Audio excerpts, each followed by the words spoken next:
and blue, too. All colors. Do they float? Oh, yes.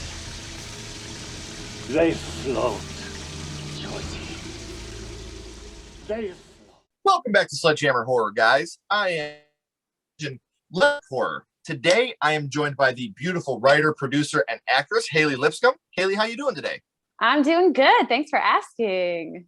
No, this is so awesome. I'm so excited to have you on here. Our good friend Leah hooked us up, and this means a lot to me to have you on here. For those of you that don't know, Hailee wrote and starred in Firecracker, as well as Grapes, a mockumentary, and also stars in the upcoming In the Light of the Moon and Angel in Montgomery. So I want to start first with the acting directing with Firecracker and Grapes, a mockumentary. What was that like for you to be the writer, starring in it? Did you direct those as well?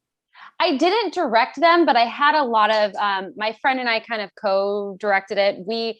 The cool thing about Grapes, a mockumentary, as well as Firecracker, is when we were writing it, we wrote it as a one take. So both shorts are a full one take.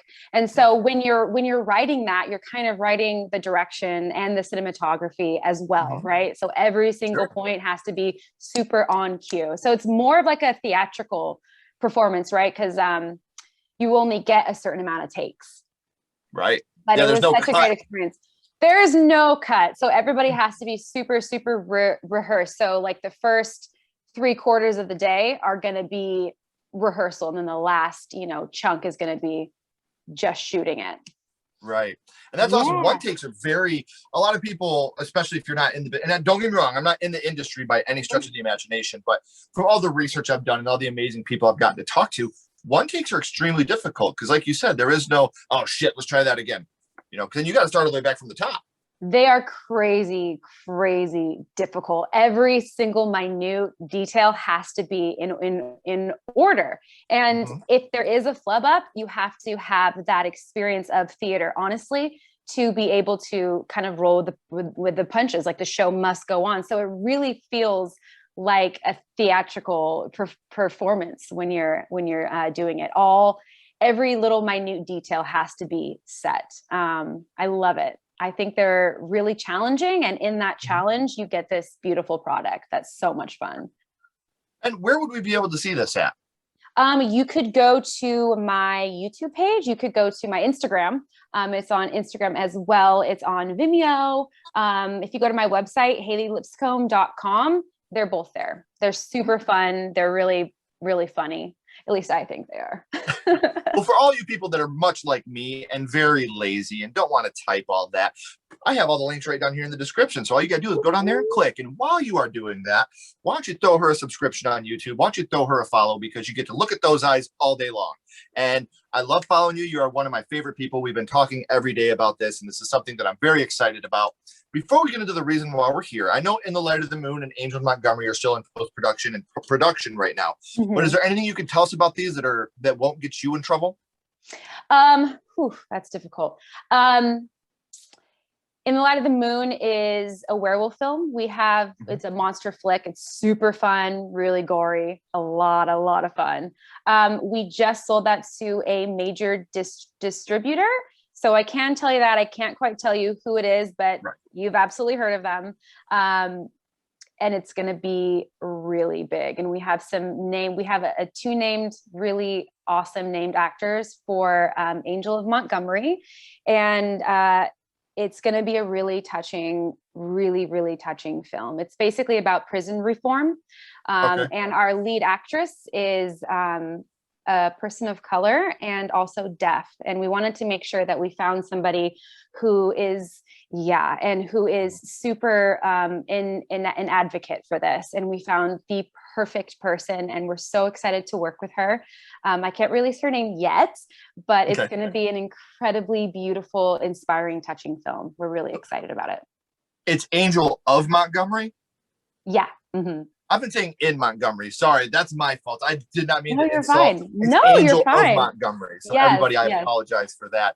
And In the Light of the Moon, obviously, I'm good friends with Leah, so I'm so excited. I wish I could spill beans on this too, but when we are able to spill beans on this one, I'm very excited to tell everybody what's going on with that. So I'm so excited to watch you in that. When I found out you were a part of it, I begged Leah to give me your number. So Leah, thank you. Love you. Awesome. Very much Thank you, appreciate Leah. it. She is one of my favorite humans on this entire planet. She's super I cool. don't blame If you haven't you. watched her episode, go watch her episode now. She is cool beans. She really is. She's amazing. So we know what you're doing in the future with In the Light of the Moon and Angel of Montgomery. And we know what you've been doing now, with the Firecracker and Grapes of Mockumentary. But now, Hailee, I want to take it way back to the past. I want to talk about the first horror movie you watched and what you got started in this genre that we all know and love so well. And Hailee, your first horror movie was? My very first horror movie I ever saw was the original made-for-TV series It. It's creepy as heck. I loved it. We watched it. My parents had recorded it on VHS. We weren't supposed to watch it. My brother and I kind of like snuck when they weren't home and watched it, and it was so creepy. And because it had been recorded on TV, the voice distortion was so eerie that it added this extra flavor of just creep factor. We loved it. We watched it on repeat. And that's something that I've talked about often is there are some films that I don't own DVD Blu-ray for. I stick with VHS. This being one of them. Alien is another that I would rather watch on VHS because I feel that it's more impactful to watch these movies on VHS than it is with the clarifying. Like you said, when you have to adjust the tracking and you get that little bit, it adds so much to the film. So we know you watched it with your brother. Do you remember how old you were the first time you had seen it? Gosh, I had to have been about like 6 or 7. I was very young. I remember watching it. Just a couple of weeks ago. Yeah, exactly. Yeah. Freshly turned 8. Really excited. Sorry, that was before. Little inside joke. I'm inside sorry, joke. Yeah. So this is a movie that is very influential. And the thing that's so rad about this is it was a made-for-TV film. And you can see that now. Some of it hasn't aged very well. But I love the practical effects that they do in this movie. And there are so many scenes in this movie that cut me to the core. So my question is, which scene in the It miniseries affected you the most? Honestly, there's 2 films. So there's the drain scene, obviously with Beverly, that's super, super, super eerie and creepy. And the drain scene with little Georgie, or the water drain scene. And that's literally affected me. I feel like still today, like when I'm taking a shower, or if there's like, I'm walking down the street and there's like, one of those big ditches, I'm always like, oh, who's in there? Yeah. What's in there? Is it in there? Is he going to come and get me? Like there's still that creep factor for me, for sure. Still as like an adult woman. And it's funny because this is one of those movies and this is an argument I have. Actually, I'm going to ask you the question first, and then I'll give you my answer. Okay. So with the It miniseries is obviously something that we grew up with, and it's a movie that we all love very much. If you're in the genre, even if you're not a big fan of clowns, you respect what this movie did for the genre. Now, with the new It movies, you had Bill Skarsgård play Pennywise magnificently. I thought he absolutely knocked it out of the park with his performance of Pennywise. My question now is, which Pennywise do you prefer, Tim Curry or Bill Skarsgård? That's a difficult question. In my heart, I love Tim Curry. He is the OG, and you can actually see a lot of the recent Pennywise's influence coming from him. At least I thought, in his mannerisms and some of the way that he said things and his inflection. I really saw a lot of Tim Curry in there. So, and they both, they do such a different job. I think that Tim Curry was perfect at that time in 1990 for that made-for-TV series. I think there could have been no one better than him. And I think today, the same thing. Right. So I think they're really different, but I like that I could see that Tim Curry influence in today's It. And I think that, look, this is no disrespect whatsoever to Bill Skarsgård. He is absolutely amazing. He was perfect for the role. The way that he did his eyes, that was all practically, he did that himself. There was no CGI, no disrespect. But for me, and this is just me personally, the reason I prefer the Tim Curry Pennywise is because he looks like a fun clown. Like even as a kid, if I seen this coming toward me, I'm going to shit myself and run away, even if I'm not scared of clowns. Oh, but the Pennywise that was portrayed here looks like a fun clown that kids would want to go up to and get a balloon. So I feel like this one is more of the John Wayne Gacy. I'm a friendly clown, and then I'm going to get your arms off. Yeah, So no clowns that make for me is it why for I me. prefer Tim Curry. He's a terrifying clown for me too, Tim Curry. I remember I was a kid. I was like 4 years old. My parents took me to like Barnum and Bailey or something like that, and this clown came up to me and he was just like, "Ah!" And I just screamed. And since then, I just no clown ever. No matter how cute you are, stay away. I don't want. Yep, absolutely. That's funny. Everybody I know is either like clowns, whatever, or it's like, nope, absolutely nothing. Don't want nothing to do with them at all. Absolutely nothing. But I love it. When you think about, I don't know, when you think about the It miniseries, what is the first thing that pops into your head? The first thing that pops into my head is that distortion of yelling, Billy, Georgie, and also of course clowns. But like that's what I think of what I hear from that original like VHS taped over tape. But obviously like the first word, the first image is clowns, right? It's just Tim Curry's face. Which is the perfect face to have, really. I love Tim Curry. I love everything he's ever done. So much. Whether it be trying to get kids in the sewer or kick kids out of their motel in New York, I'm a big Tim Curry guy. Right? Credit card, you got it. Yes. Thank you for getting that reference. That's so awesome. So when you think about It from 1990, we talked about which scene impacted you the most, which one affected you the most. But what would you say your favorite scene from the It miniseries would be? My favorite scene in the It miniseries. Oof. I would say I love the library scene. We would rewind that and watch it over and over again, not only because it was the creep factor and the balloons popping in blood, but some of the reactions and the faces, like my brother and I would just laugh at because they were like so character, yeah, and like you would see them kind of like flinch a little bit, but yeah, it was hilarious. We would rewind it over and over again. Oh yeah, that scene was really. It would be so hard not to flinch when you got a balloon popping right in your face. Blood, yeah, but that reaction and that again creep factor of just like you seeing something and nobody else being able to see it and just feeling like you're going insane. That scene always pops into my head, I think. Okay.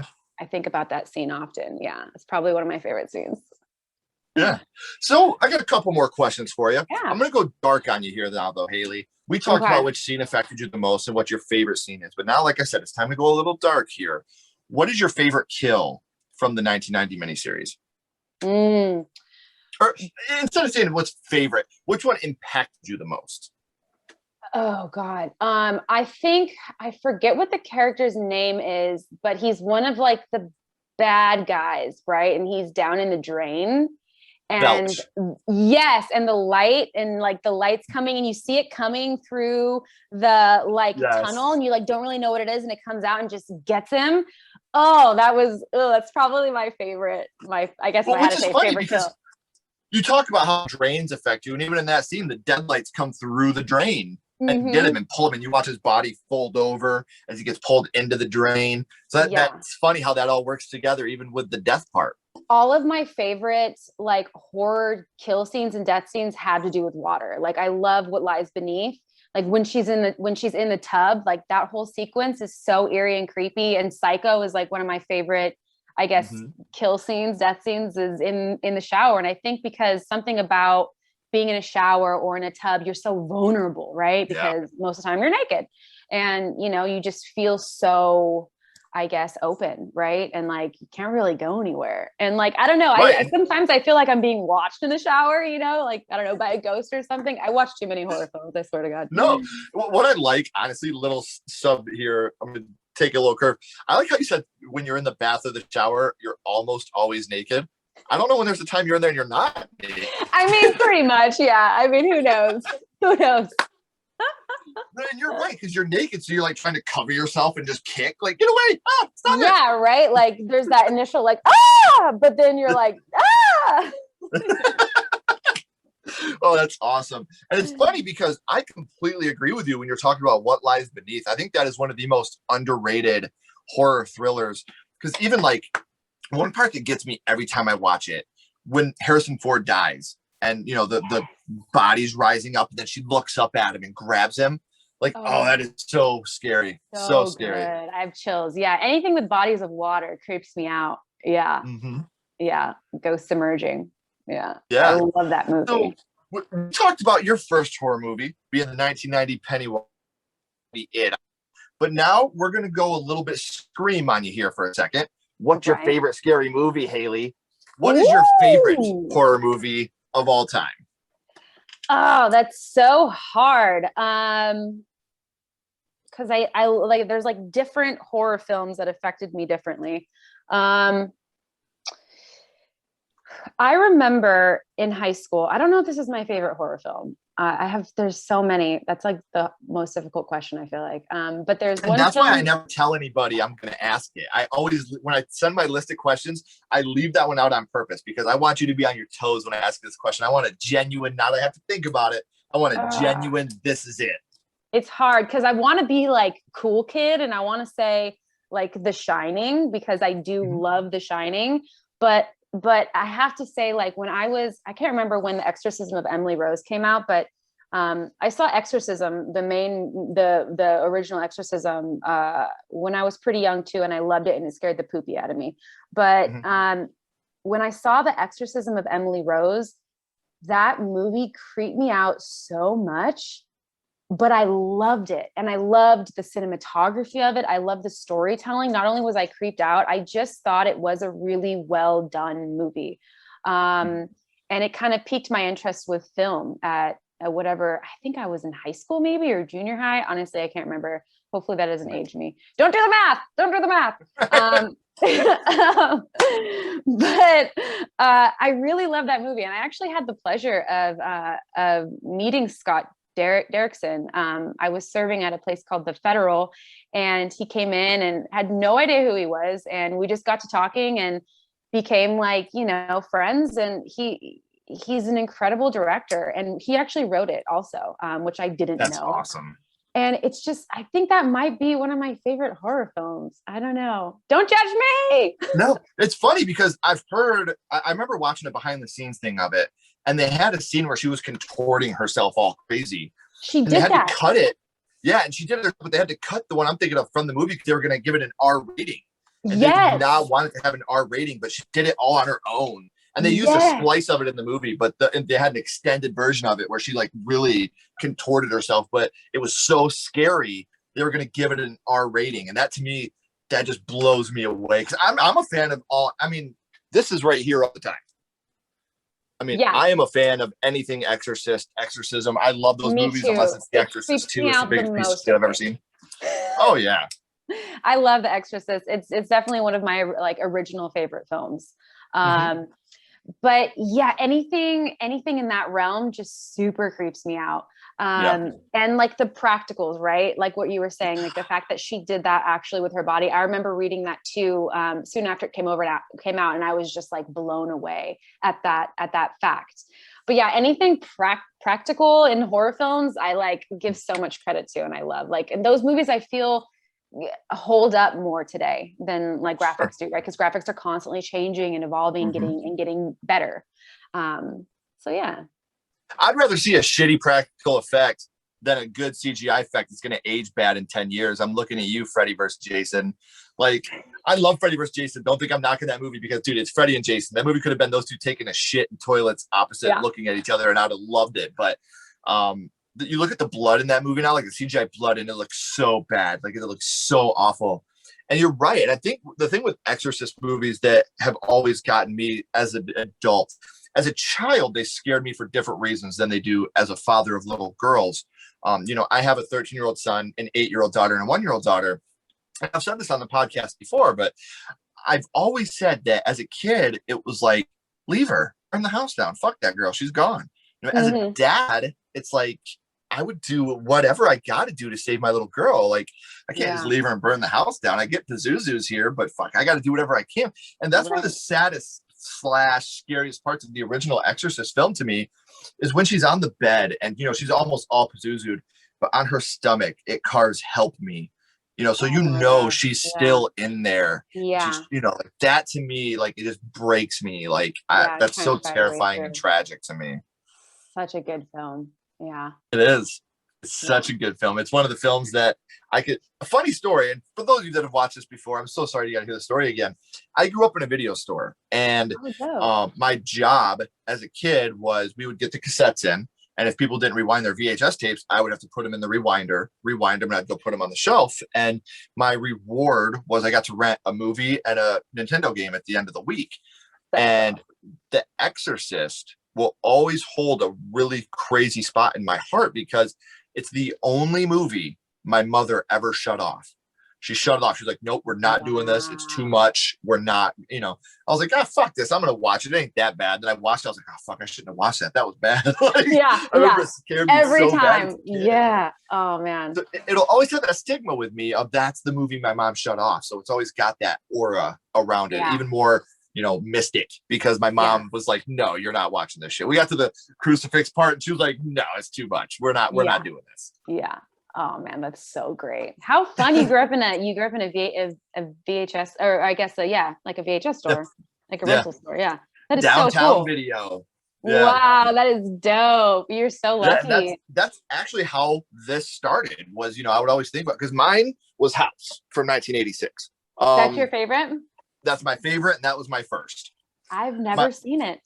Oh, you have to. I'm gonna text. It's on Amazon Prime. You gotta watch it, please, and let me know what you think, because it's funny. I just talked about this the other day. Like, I look at House like when you're in middle school and you hear punk rock for the first time, and you got to show all your friends. And then like if they don't like it, you're like, oh, what the fuck? This is so good. What's wrong with you? Like that's House for me. Like I'm like, you gotta watch this film, because for those of you that haven't seen House, I do have a review of it on my channel if you guys want to check that out, but it is very, very spoilery.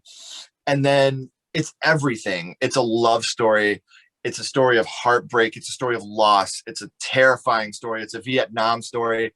It's a father that loses his kid. Like, it's everything wrapped into one with the most beautiful, amazing ending. So you guys, anybody that hasn't seen the movie, please check it out. It's seriously one of my favorites. I could watch this movie 1,000 times over. So Hailee, before I let you go, I do have one more question for you. We are going back to our good friend Pennywise and the It miniseries, and we are going to rank this 0 to 5 skulls, 0 being the worst and 5 being the best. Now, we're not being critics, and we're not judging it on production or acting or score, anything like that. We're judging this movie strictly on what it means to you and how this movie affected you as a child. So 0 to 5 skulls, you can use half and quarter skulls. What would your ranking of It be?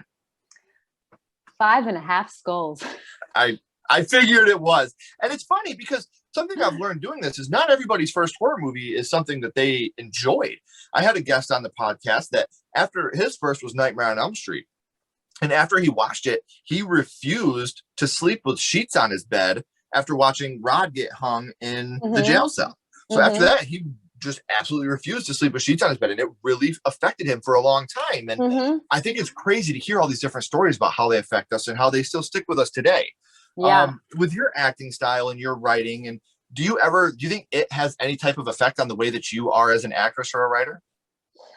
I think definitely on the way that I am a writer, how I see films or how I remember seeing films. A lot of what I write, I guess more so in the horror realm, definitely have an influence of like it. The Witches was another one of my childhood favorites, which I would watch. I still watch on repeat. I haven't watched the new one. I kind of like refuse to, because it's not like, it's a really creepy film. It's a really creepy book, actually, just because of like these people want to kill children. You know what I mean?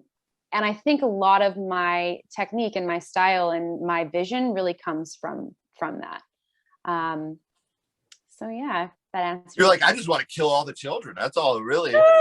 It's like, I swear it was my dream. It was literally my dream to write and direct and hopefully, be the Grand High Witch. And I'm so mad that it still hasn't happened yet. Okay. I still have some years to be, an elderly woman, but God, it's just such a good monologue. I've known it by heart since I was a child. It's like, it's probably my favorite film ever, with Angelica Houston. Oh, she's amazing. I love her.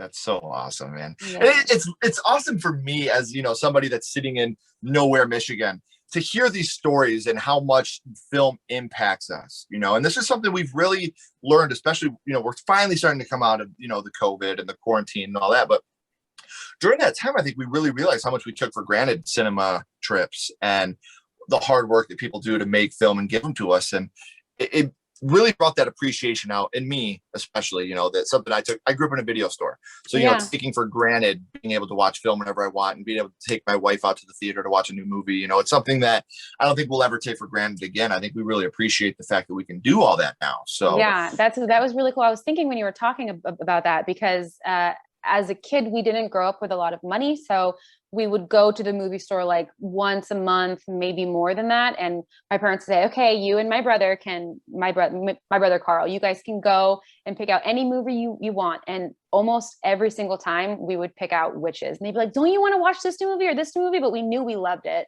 You know, we couldn't afford to like buy it. So we would rent that every single time.